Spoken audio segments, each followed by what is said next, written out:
چونکہ ٹرائکاٹمی of power کا جو پرنسپل ہے وہ لے ڈاؤن کر دیا گیا ہے کہ ہر ادارہ اپنا اپنا کام کرے گا اور عدلیہ کو انتظامیہ سے الگ کر دیا گیا. اب اگر آپ ایسی لیجسلیشن کرتے ہیں تو میں سمجھتا ہوں کہ وہ اس ادارے کی جو انڈیپینڈنس ہے اس کو ایک تو افیکٹ کرے گی. دوسرا یہ ہے کہ جو آزاد عدلیہ کا جس کے لیے ہم وکلا، جیسے بشرا صاحب نے کہا میں ایک چھوٹا سا وکیل ہوں تو میں ان سے بھی چھوٹا وکیل ہوں، تو میری ذاتی رائے میں ہم نے اس آزاد عدلیہ کے لیے ایک جنگ لڑی تھی. آپ کو یاد ہوگا جو 2007 میں شروع ہوئی تھی اور جا کے 2009 میں ختم ہوئی. ٹھیک، میں نے اس کو بھی لیڈ کرنے کا 2 دفعہ میں سیکٹری تھا اس وقت بھی، تو ہم نے اس کو بھی دیکھا.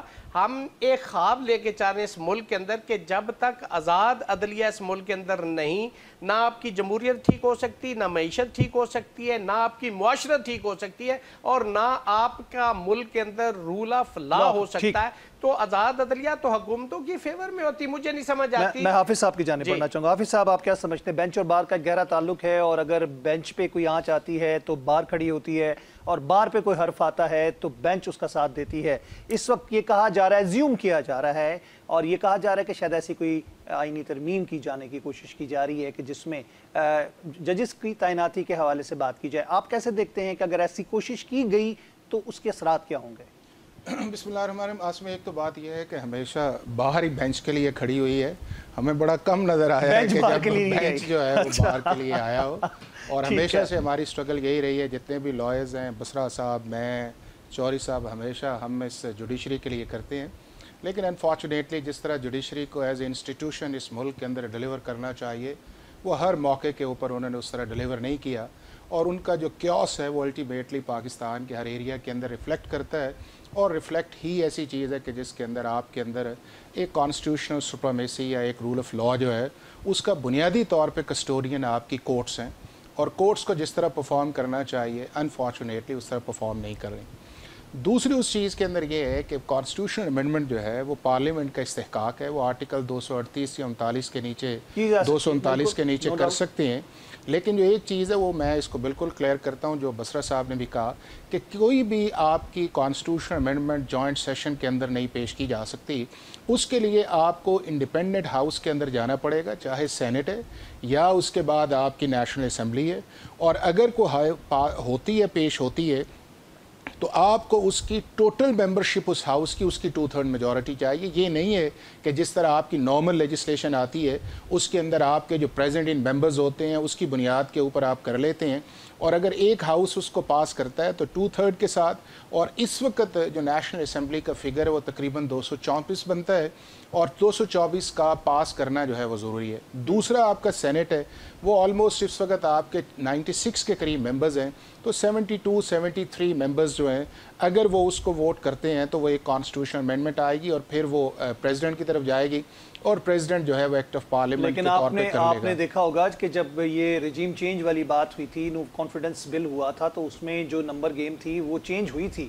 اور پاکستان تحریک انصاف کے بہت سارے لوگ جو تھے جن کو بعد میں باغی، غدار یا جو کچھ لقبات دیے گئے، تو آپ کو لگتا ہے کہ ہم نے ماضی میں بھی دیکھا، صادق سنجرانی صاحب کے حوالے سے بات کی جاتی ہے، ان کی حکومت تھی بسرا صاحب لوگوں کی، تو اس وقت 38 اور 56 کا ریشو تھا، لیکن جب رزلٹ نکلا تو بالکل اپوزٹ نکلا. یعنی کہ جو میجورٹی تھی وہ منورٹی میں تبدیل ہو گئی، اور منورٹی جو تھی وہ میجورٹی. نہیں عاصم، اس کے اندر 3 ہیں. ایک تو یہ ہے کہ جو وہ ووٹس چینج کیے گئے تھے وہ سارے کے سارے جو چیئرمین سینٹ کا الیکشن ہے یا آپ کا اسپیکر کا الیکشن ہے، چونکہ یہ ہاؤس کے کسٹورین ہوتے ہیں تو اس کے لیے آپ کو سیکرٹ بیلٹ ہے. اور وہ ہوا اس طرح کہ جب ریزولوشن موو ہوئی تھی تو وہ زیادہ تھی، جب وہ ووٹ کاسٹنگ ہوئی تو ووٹ کم ہو گئے، اور جب وہ دوبارہ ہوا تو پھر سارے کھڑے ہو گئے کہ یہ چیز ہے. تو یہ جو آپ کا ووٹ آف نو کانفیڈنس نہیں ہے، یہ آپ کا یہ آپ کا الیکشنز نہیں ہے. اس کے علاوہ پاکستان کے جتنے بھی آپ کے پروسیس ہیں اور آپ کی کانسٹیٹیوشنل امینڈمنٹ جو ہے وہ آپ کی شو آف ہینڈ کے ذریعے، اس کے اندر سیکرٹ ووٹنگ نہیں ہوتی. نہ لیجسلیشن کے وقت سیکرٹ ووٹنگ ہے، آپ نے کھڑے ہونا ہوتا ہے یا آپ نے ہاتھ اٹھانا ہوتا ہے.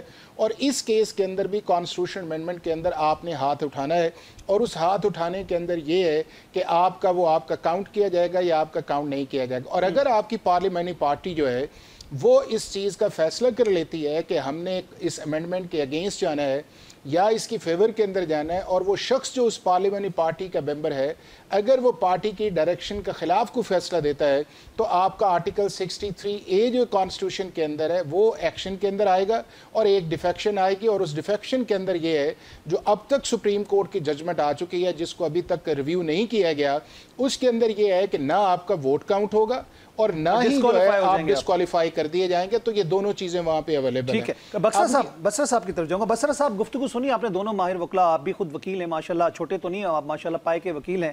آپ کیا سمجھتے ہیں کہ اس وقت حکومت کی عددی برتری کی تو ہم نے بات کر لی، لیکن ڈیفیکشن یا پھر ہم ڈیفالٹ کی بات کرتے ہیں تو بائی ڈیفالٹ بہت سارے لوگ جو تھے پہلے بھی ماضی میں بھی ہم نے دیکھا ہارس ٹریڈنگ ہوئی، یعنی فلور کراسنگ کی بات کی گئی، یہ تمام چیزیں جو ہیں اسی سیاست کا حصہ ہیں، ڈسکوالیفائی ہو جائیں کچھ بھی ہو جائے، اگر یہ ووٹ بھی نہ کاؤنٹ ہو، لیکن ایک معمہ جو سے کہتے ہیں کہ ایسا نظر آئے گا ہمیں کہ جو بظاہر ایسی لیجسلیشن کے بعد ایک کوسچن مارک بن جائے گی، نہ صرف حکومت کے لیے مسئلہ ہوگا بلکہ پورے پاکستان کے جو عدالتی نظام ہے اس کے اوپر امپیکٹ کریٹ کرے گا۔ عاصم بھائی، پہلی بات تو اس سوال کا جواب دینے سے پہلے جو گفتگو چوری ریاست صاحب نے اور میرے بھائی حافظ احسان صاحب نے کی، حافظ احسان صاحب نے کی، میں ان کے ایک ایک بات سے ایگری کرتا ہوں اور ان دونوں بھائیوں کو خراج تحسین بھی پیش کرتا ہوں کہ جس طرح انہوں نے ہم ہمیشہ کہتے ہیں کالا کوٹ جو ہمیشہ وہ قانون کی بینچ کے لیے کھڑا ہوا ہے، قانون کے لیے بینچ کے لیے کھڑا ہوتا ہے، قانون کی سپرمیسی چاہتا ہے، اور ہمیشہ ہم نے بہت قربانیاں دی ہیں۔ دونوں بھائیوں کو میں خراج تحسین پیش کرتا ہوں، دونوں ماشاءاللہ پروفیشنل لائرز ہیں، اور ہمیں امید ہے کہ اگر جو اب تھوڑا بہت آزادی ہمیں حاصل ہے، آج کل تو حالت یہ ہے کہ ججز جنہوں نے انصاف دینا وہ خود انصاف مانگ رہے ہیں، تو جب چیف جسٹس سپریم کورٹ خود اس کا حصہ بن جائے تو آپ حالات آگے دیکھ سکتے ہیں۔ جو ان کی امید تو chief justice high court supreme court اور چیف جسٹس اسلام آباد ہائی کورٹ ہے، اور ان دونوں کا کنڈکٹ بڑی معذرت کے میں سمجھتا ہوں وہ خود اپنے بینچ کے ساتھ کھڑے نہیں ہو رہے، باہر تو کھڑی ہوتی ہے۔ بات تھوڑی سی کنٹروورشل ہو جاتی ہے کہ جس طرح لاگے اویتا نہیں جانے، بات یہ آتی ہے کہ جب شوکت صدیقی صاحب والا کیس ہوا وہاں پہ کوئی جج نہیں بولا، جب قاضی فائز عیسیٰ والا کیس ہوا کوئی اس وقت نہیں بولا، اور ان صاحبان نے اپنے کیسز خود پلیڈ کیے، اور اس وقت اگر یہ ججز آواز بلند کر لیتے تو شاید آج یہ معاملات نہ ہوتے جس طرح ججز جو ہیں اپنے لیے خود تحفظ مانگ رہے ہیں۔ عاصم بھائی، جہاں تک قاضی فائز صاحب کا معاملہ ہے، مجھے ابھی تک یاد ہے پوری سپریم کورٹ ان کے ساتھ کھڑی ہوئی تھی۔ جہاں تک شوکت صدیقی صاحب کی بات ہے، میں نے جو گفتگو سنی وہاں بار میں، ظاہر ہے کہ اسلام آباد ہائی کورٹ میرا دوستوں کے ساتھ آنا جانا رہتا ہے، اس وقت وہ کھڑے ہوئے تھے، لیکن اس وقت جو کچھ ان کے ساتھ ہوا وہ نہیں ہونا چاہیے تھا، لیکن الحمدللہ ان کو بعد میں ریلیف ملا۔ اب دوسری بات جو آپ کہہ رہے ہیں کہ ہمارے لوگ، دیکھیں بات یہ ہے کہ ہمارے لوگ جو ہیں، مجھے امید تو ہے کوئی فلور کراسنگ نہیں کرے گا۔ آپ کو پتہ ہے کتنا پریشر ہے، کتنا ان کے اوپر لوگوں کو اغوا کیا جا رہا ہے، ان پہ ریڈ کیے جا رہے ہیں۔ ابھی ہمارے ایم این اے منڈی بہاؤدین سے امتیاز صاحب، ان کو اغوا کر لیا گیا، اور پھر انٹرسٹنگ کیس اس میں یہ ہوا کہ ان کی گرفتاری ڈال دی ایئرپورٹ پہ، ملتان ایئرپورٹ پہ، کہ یہ ملک سے باہر بھاگ رہے تھے اینٹی کرپشن والوں نے، اور ان کا پاسپورٹ وہ جو ہے وہ ویزا لگنے کے لیے ایمبیسی میں گیا ہوا تھا۔ یہ تو حالت ہے، تو پریشر تو بہت زیادہ ہے کہ جو ہمارے ایم این ایز کو باقاعدہ کالز آ رہی ہیں، تھریٹ کیا جا رہا ہے، اور کہا جا رہا ہے کہ آپ پہلے تو کہا جا رہا ہے لیکن بسرا صرف فرکشن تو ہر طرف موجود ہے، آپ کی جماعت کے اندر بھی شدید اختلافات سامنے آ گئے ہیں۔ علیمہ خان صاحبہ کی آڈیو ریکارڈنگ جو ہے، اور خاص طور پہ آپ کی قیادت کے حوالے سے جو بات چیت کی جا رہی ہے، تو اس کا تو بینیفٹ یہی ہے نا کہ پھر دوسرے فائدہ اٹھاتے ہیں، اور اس میں سے آپ کے اندر کے لوگ ہی جا کے نہ صرف معاملات طے کرتے ہیں بلکہ اپنے آپ کو کسی نہ کسی چیز کے حوالے سے وفاداریاں بھی شو کراتے ہیں۔ اصل میں پہلی بات تو یہ ہے کہ تحریک انصاف پاکستان کا نام ہے، 95% پاکستان عمران خان کے ساتھ کھڑا ہے۔ اتنی بڑی جماعت میں چھوٹے چھوٹے واقعات ہوتے رہتے ہیں، اور یہ واقعات ہونے بھی چاہیں، اختلاف رائے ہوتا ہے۔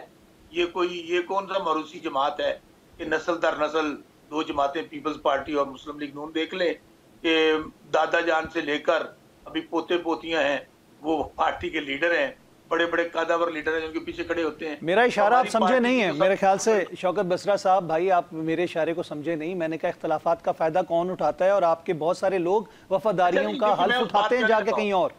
بھائی جان میں اس بات پہ آنے لگا ہوں، اختلافات کا فائدہ کوئی بھی اٹھائے، ایک بات ذہن میں رکھیں کہ جتنے لوگ منتخب ہو کر آئے ہیں وہ کہتے ہیں نا جان اللہ دی ووٹ خان دا، خان نے کھمبے کو ووٹ دیا وہ جیت گیا.